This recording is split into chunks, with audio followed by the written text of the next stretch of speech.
15-годишно момиче описа ужасното насилие, което според нея е претърпял по-малкият и брат от ръцете на техните биологични родители. Тинейджърката свидетелства по делото за убийството на Маурисио Торес. 53-годишният Торес от Бела Виста е обвинен в умишлено убийство и побой. Прокурорите искат смъртна присъда.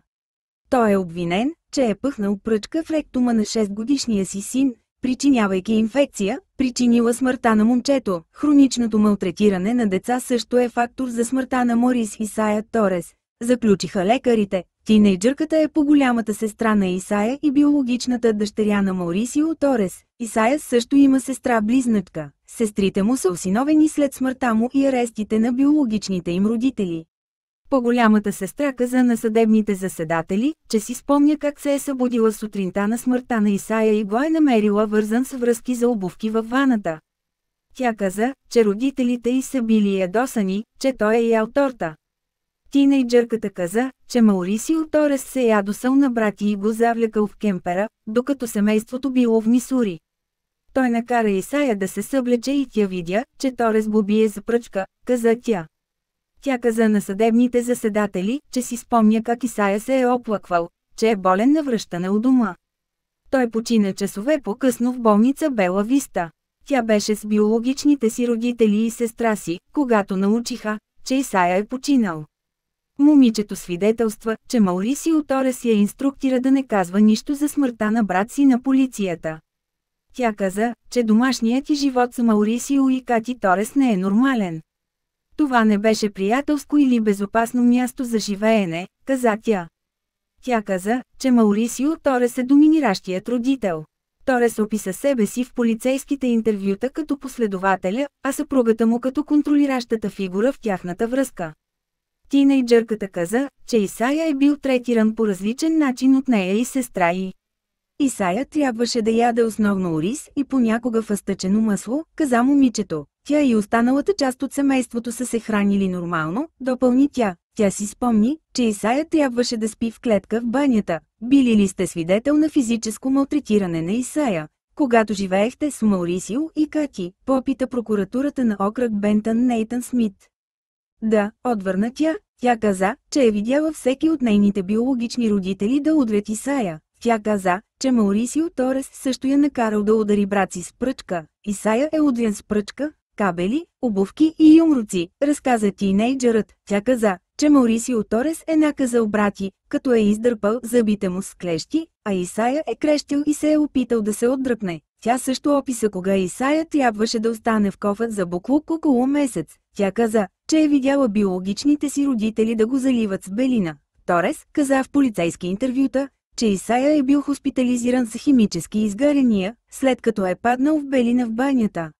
Момичето каза, че Торес е принудил Исая да пие урина и да яде изпражнения. Тя каза на Смит, че спомените й са силни за нея. Тя каза на Бил Джеймс, един от адвокатите на Маурисио Торес, че не е видяла брат й да бъде ранен с пръчката на 30 март 2015, деня на смъртта на Исая. Тя каза на Джеймс, че си спомня как нейната биологична майка бие Исая с пръчка, докато Торес е на работа. Дъра Стивън Ериксън, заместник главен съдебен лекар в криминалната лаборатория в Арканзас, каза на съдебните заседатели за нараняванията на Исая. Той свидетелства, че причината за смъртта на Исая е анална ректална травма, която е причинила инфекцията, довела до смъртта му. Той каза, че допринасящ фактор е хроничното малтретиране на деца, тъй като Исая имаше множество наранявания по тялото си.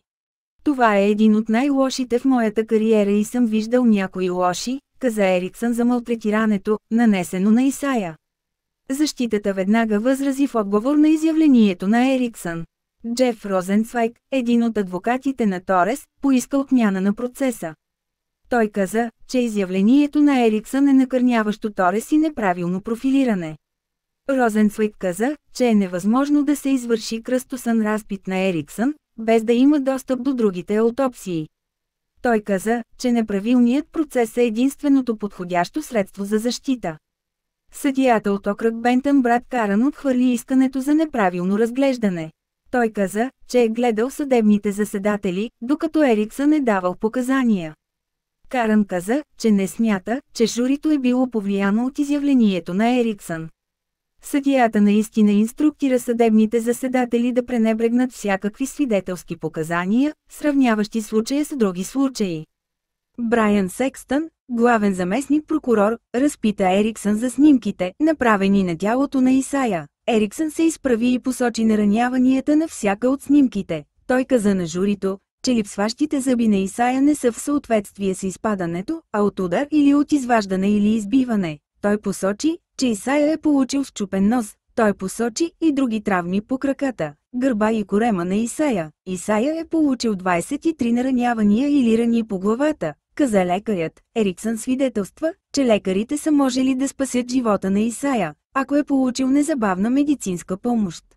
Торес, който е държан без гаранция в затвора на окръг Бентън, беше осъден на смърт през 2016 за смъртта на сина си, но Върховният съд на щата отмени присъдата през 2019 и нареди Торес да получи нов процес. Второ жури призна Торес за виновен в убийство и побой. Производството приключи по време на фазата на присъдата на 5 март 2020. Когато свидетел скочи от свидетелската скамейка и се опита да атакува Торес, заместник шерифът на окръг Бентън и съдия-изпълнител попречиха на свидетеля да стигне до Торес. Карън обяви неправилен процес и реши, че Торес трябва да има нов процес. Офисът на главния прокурор на Арканзас обжалва, но Върховният съд на Арканзас се съгласи с Карън.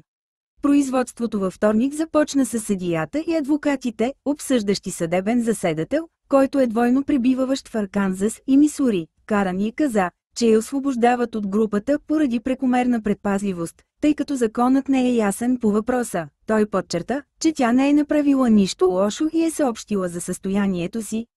Един от двамата заместници я замести. Миналата седмица бяха избрани 3 заместници, но единият беше уволнен в началото на процеса поради заболяване. Очаква се Кати Торес да бъде призована да даде показания от защитата. Тя се призна за виновна през март 2017 за умишлено убийство и побой. Тя беше осъдена на доживотен затвор без замяна. Прокурорите може да прекратят делото си днес, след като прочетоха показанията на Маурисио Торес, когато той даде показания на втория процес.